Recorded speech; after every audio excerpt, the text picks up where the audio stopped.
વિદ્યાર્થી મિત્રો, ધોરણ 11 માં પ્રકરણ 2 પરમાણુ બંધારણમાં આગળ ચર્ચા કરીએ. તો પરમાણુ બંધારણનો જે આપણે ઇતિહાસ જોઈ રહ્યા છીએ તેમાં સૌપ્રથમ જે વાત થઈ હતી તે ઇલેક્ટ્રોનની શોધ વિશે થઈ હતી. ફેરાડેનો કેથોડ કિરણોનો જે પ્રયોગ હતો તેના પરથી ઇલેક્ટ્રોનની શોધ થઈ. ત્યારબાદ થોમ્સન અને મિલ્કનની તેલબિંદુ પદ્ધતિ પરથી ઇલેક્ટ્રોનનું દ્રવ્યમાન શોધવામાં આવ્યું અને વીજભાર શોધવામાં આવ્યો. ત્યારબાદ આગળ વાત કરીએ તો થોમ્સને પરમાણુનું મોડેલ આપ્યું જે સ્થિર વિદ્યુત મોડેલ તરીકે ઓળખાયું, પરંતુ તે પુડિંગ મોડેલ, તેની મર્યાદાઓ હતી તેની આપણે ચર્ચા કરી. ત્યારબાદ રુથરફોર્ડનો જે આલ્ફા કણ પ્રકિરણનો પ્રયોગ હતો, સોનાના પાતળા વરખ પર આલ્ફા કણનો મારો ચલાવવામાં આવ્યો અને તેમાં જે પરિણામો મળ્યા તેના પરથી રુથરફોર્ડે પરમાણુનો કેન્દ્રીય નમૂનો આપ્યો, પરંતુ તેની મર્યાદા એ હતી કે કક્ષામાં ભ્રમણ કરતો ઇલેક્ટ્રોન તે ઉર્જાનું વિકિરણ સ્વરૂપે ઉર્જાનું ઉત્સર્જન કરે અને અંતે કેન્દ્રમાં સમાઈ જાય તો તે અંતે પુડિંગ મોડેલ તરફ દોરી જાય છે. તે તેની મર્યાદા હતી. ત્યારબાદ નીલ બોહરનો હાઇડ્રોજન પરમાણુ વર્ણપટ પરથી હાઇડ્રોજન પરમાણુનો જે નમૂનો આપવામાં આવ્યો તે સ્વીકાર્ય બન્યો અને હાઇડ્રોજન પરમાણુ વર્ણપટ પરથી નીલ બોહરે હાઇડ્રોજન પરમાણુ કે એક ઇલેક્ટ્રોન ધરાવતી કોઈ પણ સ્પીસીઝ, કોઈ પણ એક ઇલેક્ટ્રોન, દાખલા તરીકે હાઇડ્રોજન પરમાણુ કે He+ આયન કે Li+2 આયન, આવી કોઈ પણ એક ઇલેક્ટ્રોન ધરાવતી સ્પીસીઝ માટે પરમાણુ વર્ણપટ પરથી કક્ષાઓની માહિતી આપવામાં આવી. પહેલી કક્ષા, બીજી કક્ષા, ત્રીજી કક્ષા, સ્થિર કક્ષાની માહિતી આપવામાં આવી. તદુપરાંત ઇલેક્ટ્રોનનું કેન્દ્રથી અંતર એટલે કે ત્રિજ્યાની પણ માહિતી મળી. પરંતુ નીલ બોહરનો જે પરમાણુનો નમૂનો હતો તે માત્ર ને માત્ર એક ઇલેક્ટ્રોન ધરાવતી પ્રણાલી માટે લાગુ પાડી શકાય તેમ હતો. એક કરતાં વધુ ઇલેક્ટ્રોન ધરાવતી પ્રણાલીઓને સમજાવવા માટે આ નમૂનો નિષ્ફળ નીવડે છે, તેની આપણે ચર્ચા કરી. હવે ત્યારબાદ જો આગળ વધીએ મિત્રો, તો ઇલેક્ટ્રોન એ તો સ્પષ્ટ છે કે પ્રોટોન કેન્દ્રમાં હોય, ઇલેક્ટ્રોન કક્ષામાં હોય અને નીલ બોહરના હાઇડ્રોજન પરમાણુ વર્ણપટ પરથી પહેલી કક્ષા, બીજી કક્ષા તેમ અનેક કક્ષાઓની માહિતી મળી. સ્થિર કક્ષાઓની, તે કક્ષા સાથે સંકળાયેલ ઉર્જાની માહિતી મળી. હવે આપણે જાણીએ છીએ મિત્રો કે ઇલેક્ટ્રોન તો ખરેખર કક્ષકમાં હોય છે. કક્ષામાં કક્ષક આવેલી હોય, કક્ષકમાં ઇલેક્ટ્રોન હોય. આ બધી માહિતી ક્યાંથી મળી? તો મિત્રો, ઇર્વિન શ્રોડિંજર નામનો વૈજ્ઞાનિક, તેણે એક સૂત્ર આપ્યું, H∅ = E∅. જો કે આ સૂત્રનું ગાણિતિક સ્વરૂપ કંઈક જુદું છે. H તેને હેમિલ્ટોનિયન કારક કહેવામાં આવે છે. psi તે ઇલેક્ટ્રોનનું તરંગ વિધેય છે. મિત્રો, આ મહત્વની બાબત છે. સૂત્રની ચર્ચા પછી કરીએ, પરંતુ એક બાબતની ચોખવટ કરવી જરૂરી છે મિત્રો, કે અત્યાર સુધી આપણે જે ભણ્યા તેમાં પ્લાન્કનો નિયમ જોયો આપણે કે વિદ્યુત ચુંબકીય વિકિરણ કણ પ્રકૃતિ પણ ધરાવે છે અને તેને ફોટોન કહેવાય. ફોટોનની ઉર્જા કેટલી હોય તેની ચર્ચા કરી હતી આપણે.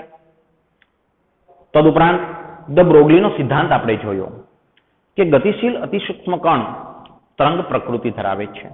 હવે ઇલેક્ટ્રોન શું છે મિત્રો? ગતિશીલ અતિસૂક્ષ્મ કણ છે. કેન્દ્રની આજુબાજુ ભ્રમણ કરતો ઇલેક્ટ્રોન તે ગતિશીલ અતિસૂક્ષ્મ કણ છે, તો તેને પણ તરંગ પ્રકૃતિ હોય. અને ત્યારબાદ હાઇઝનબર્ગનો અનિશ્ચિતતાનો સિદ્ધાંત પણ આપણે જોયો કે આ ઇલેક્ટ્રોન જે ગતિશીલ અતિ સૂક્ષ્મ કણ છે, જે તરંગ પ્રકૃતિ ધરાવે છે, તેનું સ્થાન અને વેગમાન એક સાથે ચોકસાઈપૂર્વક જાણી શકાતું નથી, જે હાઇઝનબર્ગનો અનિશ્ચિતતાનો સિદ્ધાંત હતો. મિત્રો, જો વાત કરીએ તો ક્લાસિકલ ફિઝિક્સ ચિરસમંત યંત્રશાસ્ત્ર એ માત્ર ને માત્ર સ્થૂળદર્શી પદાર્થોને લાગુ પાડી શકાય. એટલે કે ચિરસમંત યંત્રશાસ્ત્રના જે નિયમો છે તે સ્થૂળદર્શી પદાર્થો માટે લાગુ પડી શકાય, એટલે કે મોટા કણોને લાગુ પાડી શકાય. જેમ કે સૂર્યની આસપાસ ભ્રમણ કરતા ગ્રહો, તેને ચિરસમંત યંત્રશાસ્ત્રના નિયમો લાગુ પાડી શકાય. પરંતુ કેન્દ્રની આસપાસ ભ્રમણ કરતો જે ઇલેક્ટ્રોન છે, જે ખરેખર બિંદુ ભાર છે, તેને ચિરસમંત યંત્રશાસ્ત્રના નિયમો લાગુ પાડી શકાતા નથી. કારણ શું? તો કારણ આપણે જોયા જ હતા, હાઇઝનબર્ગનો અનિશ્ચિતતાનો સિદ્ધાંત, કે કેન્દ્રની આજુબાજુ ભ્રમણ કરતા ઇલેક્ટ્રોન છે તેનું સ્થાન અને વેગમાન એકસાથે ચોકસાઈપૂર્વક જાણી જ નથી શકાતું. અને જાણી નથી શકાતું એટલે જ ચિરસમંત યંત્રશાસ્ત્રના નિયમો કેન્દ્રની આસપાસ ભ્રમણ કરતા ઇલેક્ટ્રોન માટે લાગુ ના પાડી શકાય. તો તેના માટે ક્વોન્ટમ યંત્રશાસ્ત્રનું નિર્માણ થયું મિત્રો. ક્વોન્ટમ યંત્રશાસ્ત્ર. ક્વોન્ટમ યંત્રશાસ્ત્ર છે એ તમામ બાબતોને ધ્યાને લે છે મિત્રો. એટલે કે હાઇઝનબર્ગના અનિશ્ચિતતાના સિદ્ધાંતને પણ ધ્યાને લે છે, અને દ બ્રોગલીનો જે સિદ્ધાંત છે કે ગતિશીલ સૂક્ષ્મકણ તરંગ પ્રકૃતિ ધરાવે છે તેને પણ ધ્યાને લે છે.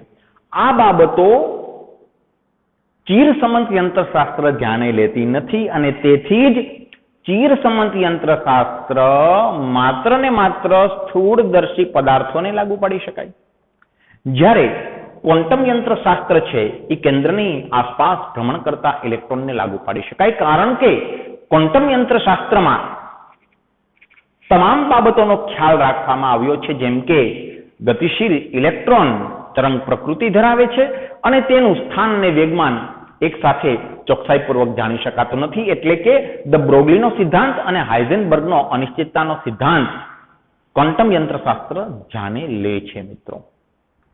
અને મહત્વની બાબત જો કરું તો સ્થૂળદર્શી પદાર્થો માટે ચિરસમંત યંત્રશાસ્ત્રના નિયમો પણ લાગુ પાડી શકાય અને ક્વોન્ટમ યંત્રશાસ્ત્રના નિયમો પણ લાગુ પાડી શકાય છે. જ્યારે ઇલેક્ટ્રોન જેવા અતિ સૂક્ષ્મ કણો જે બિંદુ ભાર છે ખરેખર, તેને માત્ર ને માત્ર ક્વોન્ટમ યંત્રશાસ્ત્રના નિયમો લાગુ પાડી શકાય. આ ક્વોન્ટમ યંત્રશાસ્ત્રનું જે નિર્માણ થયું તેમાં મહત્વનો જો ફાળો હોય તો ઇર્વિન શ્રોડિંજર નામના વૈજ્ઞાનિકનો. અને આ સમીકરણ તે શ્રોડિંજરના સમીકરણ તરીકે ઓળખાય છે. H∅ E∅. જો કે મિત્રો આ સમીકરણનું સ્વરૂપ ખૂબ જ વ્યાપક છે, જે આપણા અભ્યાસની બહાર છે, તેથી તેની ચર્ચા નહીં કરીએ. માત્ર હું આના પદો વિશેની ઓળખ આપી દઉં તો H તે હેમિલ્ટોનિયન કારક છે, જે વિલિયમ હેમિલ્ટન નામના વૈજ્ઞાનિકના નામ ઉપરથી છે મિત્રો. હેમિલ્ટોનિયન કારક. વિલિયમ હેમિલ્ટન નામના વૈજ્ઞાનિકે એવી કલ્પના કરેલી કે કોઈ એવો ગ્રહ હોય કે જેમાં બધે જ પાણી હોય, ક્યાંય જમીન ન હોય મિત્રો. માનો ને કે પૃથ્વી છે, એની ઉપર જમીન પણ છે, દરિયો છે, પાણી છે, પર્વત છે, પરંતુ જમીન અને પર્વત કશું જ નથી, ફક્ત જો પાણી હોય અને એ પાણીમાં જે વમળો ઉદ્ભવે તરંગો, તેના નિયમો હેમિલ્ટને તારવેલા. અને પરમાણુ પણ કંઈક એવું જ છે મિત્રો. પરમાણુની ફરતા જે ઇલેક્ટ્રોન છે તેનો દરિયો છે તેમ ગણો. અને ગતિશીલ ઇલેક્ટ્રોન તરંગ પ્રકૃતિ ધરાવે છે તો તેને વમળો ગણો. તો વિલિયમ હેમિલ્ટનના જે નિયમો છે તે પરમાણુને બંધ બેસે છે. પરમાણુની ફરતા જે ઇલેક્ટ્રોન છે તે તરંગ પ્રકૃતિ ધરાવે છે અને તેને વિલિયમ હેમિલ્ટનના નિયમો લાગુ પાડી શકાય. તો આ હેમિલ્ટોનિયન કારક છે. સાઈ તે છે ઇલેક્ટ્રોનનું તરંગ વિધેય. તરંગ વિધેય મિત્રો. ઇલેક્ટ્રોનનું તરંગ વિધેય કેન્દ્રની આસપાસ ભ્રમણ કરતો ઇલેક્ટ્રોન તરંગ પ્રકૃતિ ધરાવે છે અને તેનું તરંગ વિધેય છે. ई कैपिटल ई ते इलेक्ट्रॉन प्रोटॉन प्रणालीनी कुल ऊर्जा छे। वળી આ સાઈ ઇલેક્ટ્રોનનું તરંગ વિધેય છે। મિત્રો આ સમીકરણ મેં કીધું તેમ ખૂબ જ વ્યાપક સ્વરૂપ ધરાવે છે, તેમાં આપણે નહીં પડીએ, પરંતુ અમુક પાયાની જાણકારીઓ મેળવીશું કે સાઈ જે કેન્દ્રની આસપાસ ભ્રમણ કરતા ઇલેક્ટ્રોનનું તરંગ વિધેય છે, શ્રોડિંજરના સમીકરણનો ઉકેલ મેળવતા ઈ અને સાઈની કિંમતો મળે છે। મિત્રો ઈ અને સાઈની કિંમતો મળે છે। ઈ તે ઇલેક્ટ્રોન પ્રોટોન પ્રણાલીની કુલ ઉર્જા છે અને સાઈ તે તરંગ વિધેય છે। તમને થશે મિત્રો કે આ બધું શું, પણ આપને હું સમજાવું તો સાઈ જે તરંગ વિધેય છે તેનો વર્ગ કરવામાં આવે અને તેનું માનાંક લેવામાં આવે, એટલે કે નિરપેક્ષ મૂલ્ય લેવામાં આવે, તો સાઈ સ્ક્વેરનું જે નિરપેક્ષ મૂલ્ય છે તે કેન્દ્રની આસપાસ ઇલેક્ટ્રોન મળવાની સંભાવના દર્શાવે છે। કેન્દ્રની આસપાસ ઇલેક્ટ્રોન મળી આવવાની સંભાવના।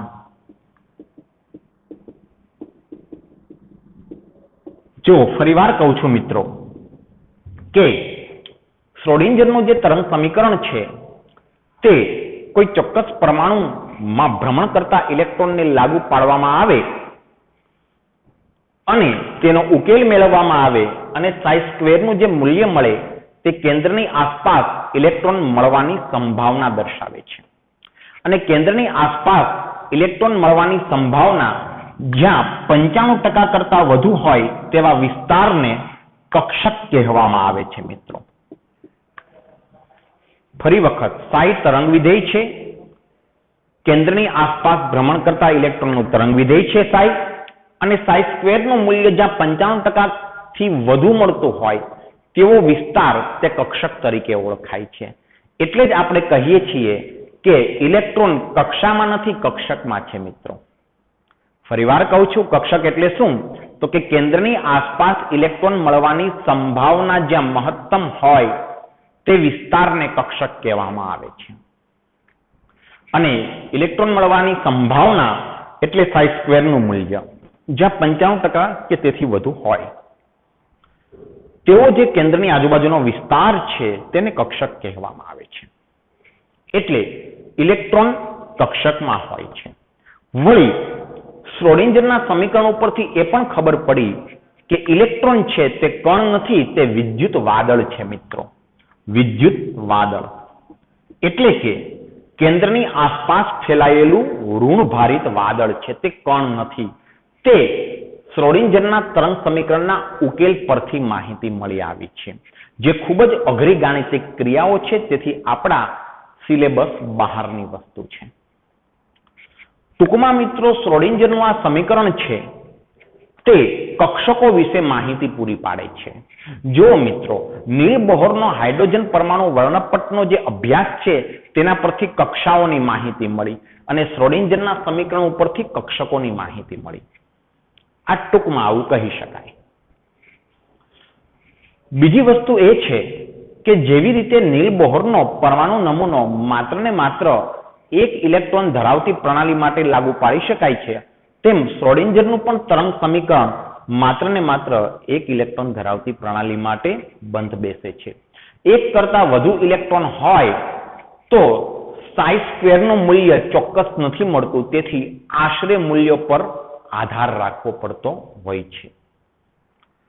પરંતુ એ બાબત ચોક્કસ છે કે શ્રોડિંજરના આ તરંગ સમીકરણના ઉકેલ પરથી સાઈની કિંમત મેળવવામાં આવી, તરંગ વિધેયની, ઇલેક્ટ્રોનના તરંગ વિધેયની, અને સાઈ સ્ક્વેરના નિરપેક્ષ મૂલ્ય પરથી કેન્દ્રની આજુબાજુ ઇલેક્ટ્રોન મળવાની સંભાવના, એટલે કે એવો વિસ્તાર કે જ્યાં ઇલેક્ટ્રોન મળવાની સંભાવના મહત્તમ છે તે વિસ્તારને કક્ષક કહેવામાં આવ્યો। તો કેન્દ્રની ફરતે જે ઇલેક્ટ્રોન છે એ ભ્રમણ કરે છે તે કક્ષામાં કક્ષક આવેલી હોય તેમાં ઇલેક્ટ્રોન હોય છે, તે માહિતી શ્રોડિંજરના તરંગ સમીકરણ પરથી મળી। તો મિત્રો આપણે જાણીએ છીએ કે કક્ષકોના પ્રકાર છે એસ કક્ષક, પી કક્ષક, ડી કક્ષક, એફ કક્ષક। આ તમામ માહિતીઓ શ્રોડિંજરના સમીકરણ પરથી મળેલી છે. તદુપરાંત કક્ષકોને જુદા જુદા આકારો હોય છે, જેની આગળ ઉપર આપણે ચર્ચા કરીશું. તે માહિતી પણ શ્રોડિંજરના તરંગ સમીકરણના ઉકેલ પરથી મળી છે અને તે ઉકેલ ખૂબ જ અઘરી ગાણિતિક ક્રિયા છે મિત્રો.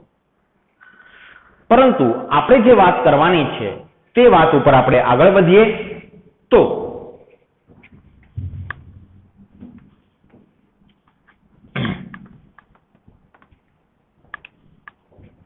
જો શ્રોડિંજરના તરંગ સમીકરણના ઉકેલ પરથી આપણે ભણીએ છીએ મિત્રો ક્વોન્ટમ યંત્રશાસ્ત્ર.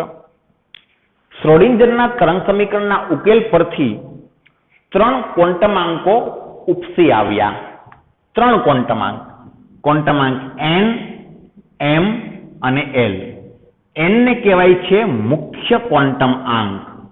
મુખ્ય ક્વોન્ટમ આંક. જ્યારે l કોણીય વેગમાન ક્વોન્ટમાંક. કોણીય વેગમાન ક્વોન્ટમ આંક. અને ત્રીજો ક્વોન્ટમાંક ઉપસી આવ્યો તે છે ચુંબકીય ક્વોન્ટમાંક. મિત્રો, મુખ્ય 3 ક્વોન્ટમાંક શ્રોડિંજરના સમીકરણના ઉકેલ પરથી મળી આવ્યા. આ ઉકેલ હાઇડ્રોજન પરમાણુ માટે શોધવામાં આવ્યો હતો મિત્રો. અને હા, નીલ બોહરનો જે પરમાણુનો નમૂનો હતો તેમાંની એક મર્યાદા એ હતી કે 2 ક્રમિક રેખાઓ જે ઓવરલેપ થયેલી માલુમ પડતી હતી તે શાના કારણે હતી તે સમજી નહોતું શકાયું. તે શ્રોડિંજરના તરંગ સમીકરણના ઉકેલ પરથી શોધી શકાયું. તે ઓવરલેપ થયેલી રેખાઓ કક્ષકો માટે હતી મિત્રો. નીલ બોરના સમીકરણ પરથી માત્ર ને માત્ર કક્ષાની માહિતી મળતી હતી. તો મુખ્ય ક્વોન્ટમાંક, ચુંબકીય કોણીય વેગમાન ક્વોન્ટમાંક અને ચુંબકીય ક્વોન્ટમાંક એમ 3 ક્વોન્ટમાંક ઉપસી આવ્યા. મિત્રો, આ નવી માહિતી છે. આપને થશે કે આ બધું શું છે, તો તેને તબક્કાવાર સમજીએ. પહેલા તો આટલી વસ્તુ યાદ રાખો કે ઇલેક્ટ્રોનને 3 પ્રકારના ક્વોન્ટમાંક સાથે સંબંધ હોય છે. મુખ્ય ક્વોન્ટમાંક n, કોણીય વેગમાન ક્વોન્ટમાંક l અને ચુંબકીય ક્વોન્ટમાંક m. હવે આ બધું શું છે તો જુઓ મિત્રો, મુખ્ય ક્વોન્ટમાંક તે ઇલેક્ટ્રોનની કક્ષા સૂચવે છે. એટલે ધારો કે કોઈ ઇલેક્ટ્રોનનો મુખ્ય ક્વોન્ટમાંક 1 છે તો સમજવું તે પહેલી કક્ષાનો છે ઇલેક્ટ્રોન. કોઈ ઇલેક્ટ્રોન બીજી કક્ષામાં હોય તો તેનો મુખ્ય ક્વોન્ટમાંક 2 ગણાય. જો ઇલેક્ટ્રોન ત્રીજી કક્ષામાં હોય તો મુખ્ય ક્વોન્ટમાંક 3 ગણાય. સિમ્પલ વસ્તુ છે મિત્રો. મુખ્ય ક્વોન્ટમાંક તે ઇલેક્ટ્રોનની કક્ષા સૂચવે છે. કોણીય વેગમાન ક્વોન્ટમાંક તે ઇલેક્ટ્રોનની કક્ષક સૂચવે છે મિત્રો. કક્ષક. અને ચુંબકીય ક્વોન્ટમાંક તે પેટા કક્ષક સૂચવે છે. તબક્કાવાર બધું જ સમજીએ છીએ મિત્રો.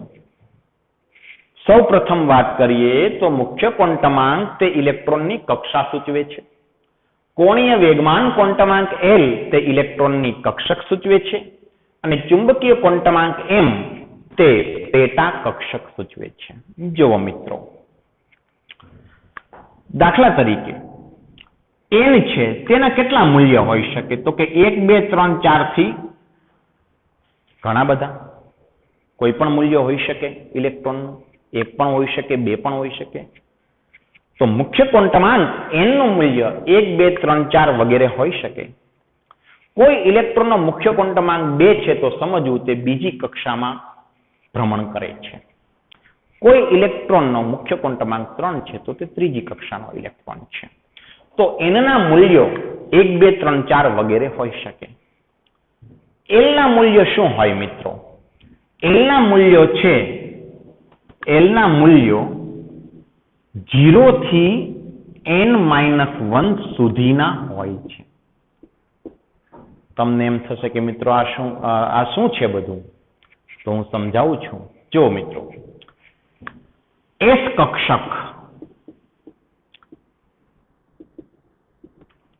કક્ષક માટે L નું મૂલ્ય 0 ગણાય. જો કોઈ ઇલેક્ટ્રોનના L એટલે કે કોણીય વેગમાન ક્વોન્ટમાંકનું મૂલ્ય 0 હોય તો તે S કક્ષકનો ઇલેક્ટ્રોન છે. જો p કક્ષકનો ઇલેક્ટ્રોન હોય તો L નું મૂલ્ય 1 ગણાશે.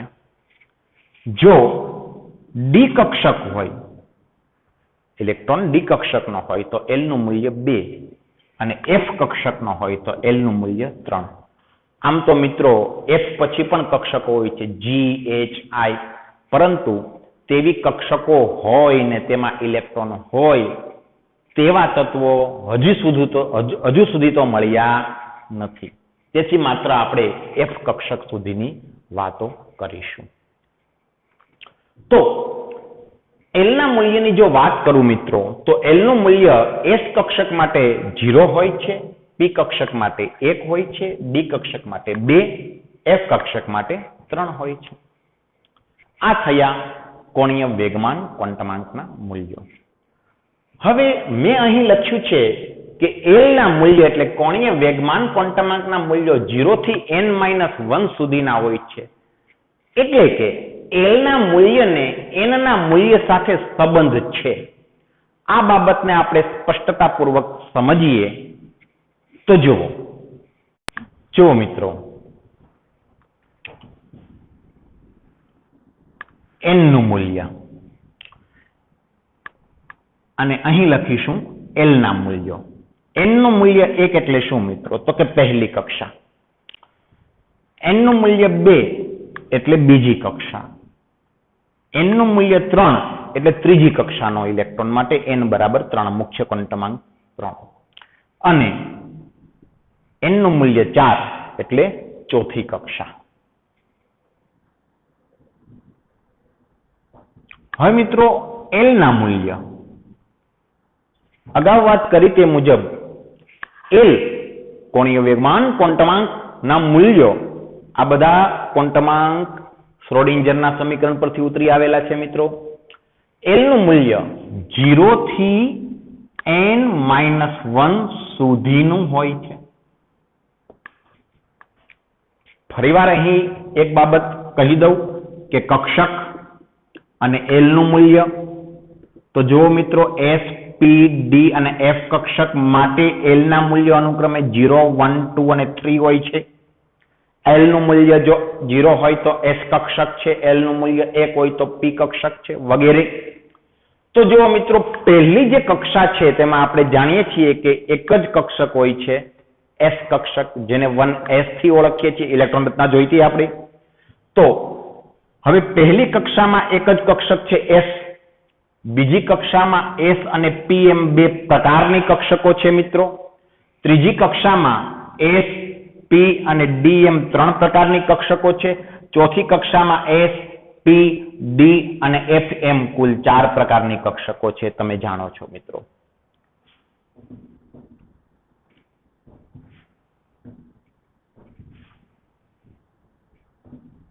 જુઓ S કક્ષક માટે L નું મૂલ્ય શું ગણવાનું છે? 0. તો L નું મૂલ્ય થયું 0. આ પણ S જ કક્ષક છે. બીજી કક્ષાની S કક્ષક, આ પહેલી કક્ષાની S કક્ષક હતી. ઓકે, તો S કક્ષક માટે L નું મૂલ્ય 0 છે. P કક્ષક માટે L નું મૂલ્ય કેટલું થાય? 1. S કક્ષક માટે 0, 1. D કક્ષક માટે L નું મૂલ્ય 2 છે. S કક્ષક માટે L નું મૂલ્ય 0, P કક્ષક માટે 1, D માટે 2, F માટે 3. તો જુઓ મિત્રો L ના જે મૂલ્યો છે તેનો n સાથે સંબંધ જોવો મિત્રો. L નું મૂલ્ય 0 થી n-1 સુધીનું. જુઓ મિત્રો 0 થી n-1, 4-1 એટલે 3, 0 થી 3. પછી અહીં જોવો 0 થી 3 ઓછા 1 એટલે 2. L ના શક્ય મૂલ્યો કેટલા હોય? તો કે 0 થી n-1 સુધીના 3 ઓછા 1 એટલે 2, 0 થી 2. 0 થી n-1, 0 થી 2-1 એટલે 1. L ના શક્ય મૂલ્યો 0 થી n-1 સુધીના હોય છે. 2-1 એટલે 1. અને અહીં n = 1 માટે L ના મૂલ્યો તો કે 0 થી 1-1 એટલે 0, 0 થી 0 એટલે 0. સમજાઈ ગયું મિત્રો કે n ના કોઈ પણ મૂલ્ય માટે L ના શક્ય મૂલ્યો n ના કોઈ પણ મૂલ્ય માટે l ના શક્ય મૂલ્યો 0 થી n-1 સુધીના હોય છે. n ના 4 મૂલ્ય માટે એટલે કે ચોથી કક્ષા માટે l ના શક્ય મૂલ્યો 0 થી 4 ઓછા 1 એટલે 3 સુધીના હોય એટલે 0, 1, 2 અને 3. તો એનો અર્થ એવો કરીશું કે ચોથી કક્ષામાં કુલ 4 પ્રકારની કક્ષકો આવેલી હોય છે, S, P, D ને F, કારણ કે L ના શક્ય 4 મૂલ્યો મળે છે, 0, 1, 2 અને 3. આ થયો L ના મૂલ્યનો N ના મૂલ્ય સાથે સંબંધ. આગળ વધીએ મિત્રો. ત્રીજો જે ક્વોન્ટમાંક છે તે M એટલે કે ચુંબકીય ક્વોન્ટમાંક છે મિત્રો. આ ચુંબકીય ક્વોન્ટમાંક છે તેના મૂલ્યને M ના મૂલ્યને L ના મૂલ્ય સાથે સંબંધ છે. સમજાવું છું મિત્રો. M ના મૂલ્ય ચુંબકીય ક્વોન્ટમાંકના મૂલ્યો એ +L થી -L થી +L સુધીના હોય છે. -L થી +L એટલે કે જુઓ મિત્રો કે L નું 0 મૂલ્ય હોય તો એના માટે M ના મૂલ્યો શું હોય તો કે -0 થી +0 એટલે કે 0. ઓકે, હવે અહીં પણ L નું મૂલ્ય 0 છે તો M નું મૂલ્ય શું તો કે -L થી +L. L નું મૂલ્ય 0 છે તો M નું મૂલ્ય -0 થી +0 0. હવે L નું મૂલ્ય 1 આવ્યું 2p કક્ષક માટે તો L નું મૂલ્ય જો 1 હોય તો M નું મૂલ્ય -1 થી +1 એટલે -1 1 0 +1. ફરીવાર કહું છું મિત્રો, જુઓ M ના મૂલ્ય ચુંબકીય ક્વોન્ટમાંકના મૂલ્યો એ કોણીય વેગમાન ક્વોન્ટમાંકના મૂલ્ય પર આધાર રાખે. કોણીય વેગમાન ક્વોન્ટમાંકનું મૂલ્ય જો 1 હોય તો ચુંબકીય ક્વોન્ટમાંકનું મૂલ્ય -1 થી +1 સુધીનું હોય. L નું મૂલ્ય 0 તો M નું મૂલ્ય 0. L નું મૂલ્ય જો 1 તો -1 0 +1. L નું મૂલ્ય જો 2 હોય L નું મૂલ્ય 2 D કક્ષક માટે 3D. L નું મૂલ્ય 2 તો M ના મૂલ્ય -2 -1 0 +1 +2. ફરીવાર કહું છું કે M ના મૂલ્યો -L થી +L સુધીના હોય. L નું મૂલ્ય 2 છે D કક્ષક માટે તો M નું મૂલ્ય -2 થી +2. એવી જ રીતે S કક્ષક માટે L નું મૂલ્ય 0 છે તો -0 થી +0 એટલે 0. P કક્ષક માટે L નું મૂલ્ય 1 છે તો -1 0 +1. D કક્ષક માટે L નું મૂલ્ય 2 થાય એટલે -2 -1 0 +1 +2. અને F કક્ષક માટે છે એ L નું મૂલ્ય 3 છે તો M ના મૂલ્યો -3 -2 +1 -1 0 +1 +2 અને +3. તો મિત્રો તમને થશે કે આ બધું શું છે તો સમજાવું મિત્રો. જુઓ ફરીવાર કહું છું કે મુખ્ય ક્વોન્ટમાંક ઇલેક્ટ્રોનની કક્ષા સૂચવે છે, કોણીય વેગમાન ક્વોન્ટમાંક ઇલેક્ટ્રોનની કક્ષક સૂચવે છે અને ચુંબકીય ક્વોન્ટમાંક પેટા કક્ષક સૂચવે છે. કહેવાનો અર્થ છે મિત્રો કે જો L નું મૂલ્ય 0 હોય, ચલો અહીંથી શરૂઆત કરીએ. L નું મૂલ્ય 0 હોય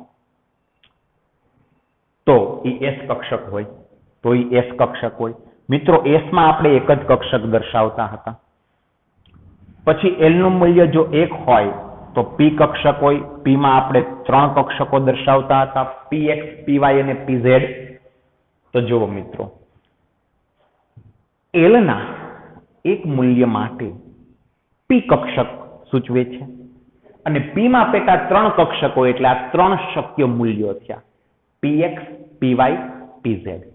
-1 0 +1 તે M ના મૂલ્યો છે મિત્રો. જ્યારે S કક્ષકમાં તો એક જ કક્ષક હોય તો જે L નું મૂલ્ય તે જ M નું મૂલ્ય તો M બરાબર પણ 0. M બરાબર 0. અને જો L બરાબર 2 હોય તો તે D કક્ષક હોય મિત્રો. D માં કુલ 5 પેટા કક્ષકો હોય છે, કુલ 5 પેટા કક્ષકો અને તેના માટે M ના મૂલ્યો પણ 5 છે.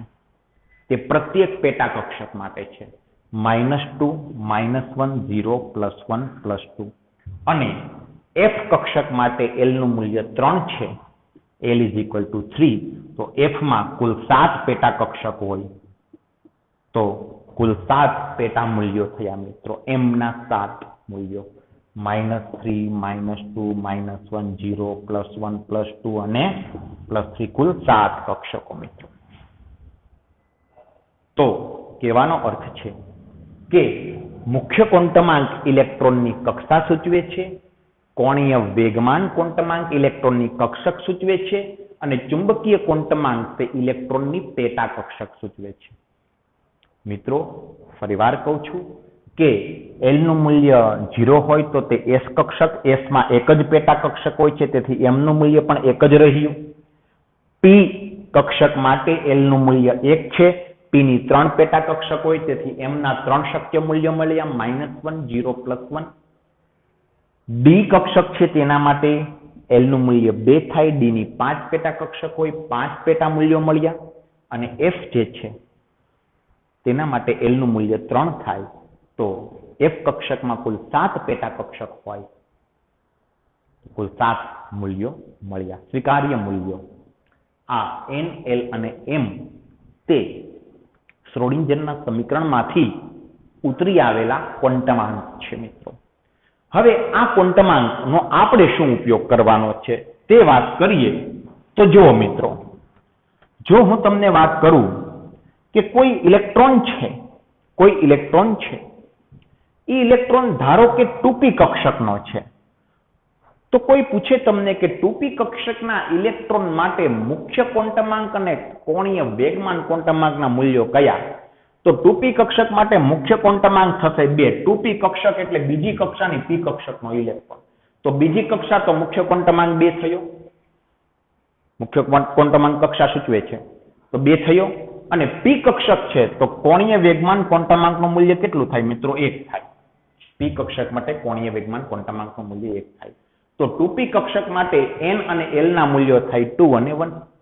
ચલો 2s કક્ષક માટે શું થાય, તો કે 2s કક્ષક માટે n નું મૂલ્ય 2 થાય ને l નું મૂલ્ય 0 થાય, કારણ કે s કક્ષક માટે l બરાબર 0 છે.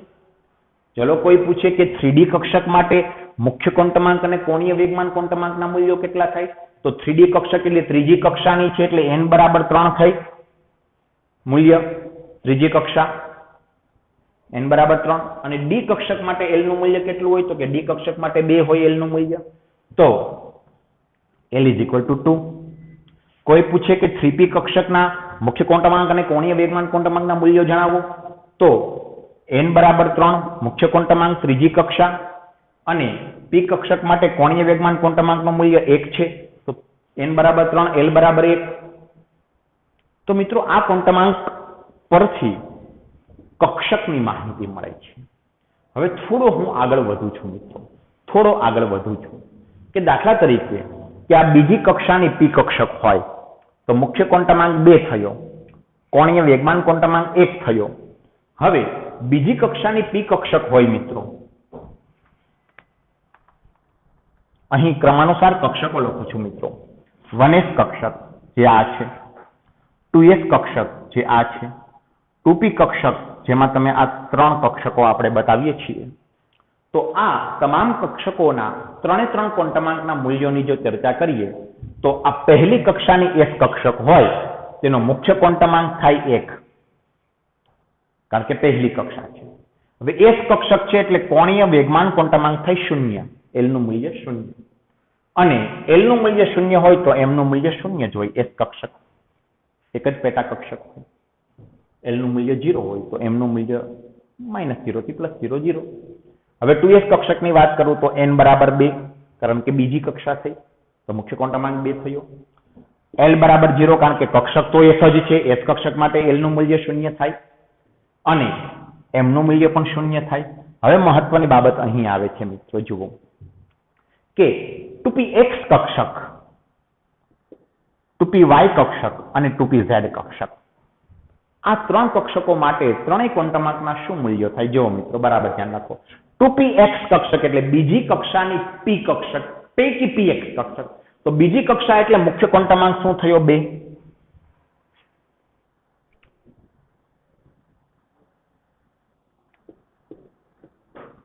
મુખ્ય ક્વોન્ટમાંક 2 થયો કારણ કે બીજી કક્ષા, કોણીય વેગમાન ક્વોન્ટમાંક 1 થયો કારણ કે પી કક્ષક માટે કોણીય વેગમાન ક્વોન્ટમાંકનું મૂલ્ય 1 છે.